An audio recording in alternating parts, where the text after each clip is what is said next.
ಇರುವ ನಾವು ಮಾತಾಡುವಂಥ ಕನ್ನಡ 2500 ವರ್ಷದ ಹಳೆಯ ಭಾಷೆ. ಅದರಲ್ಲಿ 3 ವಿಂಗಡಣೆ: ಹಳೆಗನ್ನಡ, ನಡುಗನ್ನಡ, ಹೊಸಗನ್ನಡ.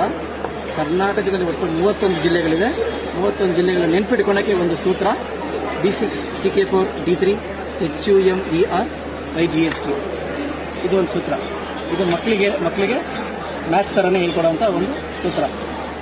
ಕರ್ನಾಟಕ ಅಂತ ಹೆಸರಾಗಿದ್ದ ತಾರೀಕು, ಶಾಸ್ತ್ರೀಯ ಭಾಷೆ ಆಗಿರೋಂಥ ತಾರೀಕು, ನೆನೆಯಲೇಬೇಕಾದಂಥ ಮಹಾನ್ ಚೈತನ್ಯ ನಮಗೆ ನಾಲ್ಕು ಕೃಷ್ಣರಾಜ ಒಡೆಯರು. ಕರ್ನಾಟಕದ ಲಾಂಛನ ಗಂಡ ಬೇರುಂಡ.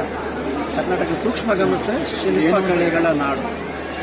ಜೊತೆಗೆ ರಾಜಮನೆತನ, ಯಾರೆಲ್ಲ ರಾಜಮನೆತನ ಬಂದಿದ್ದಾರೆ, ಭಾರತದ ಅತಿ ಹೆಚ್ಚು ಗಂಧದ ಮರ ನಮ್ಮ ಕರ್ನಾಟಕ, ಅದುವೇ ಗಂಧದ ಗುಡಿ.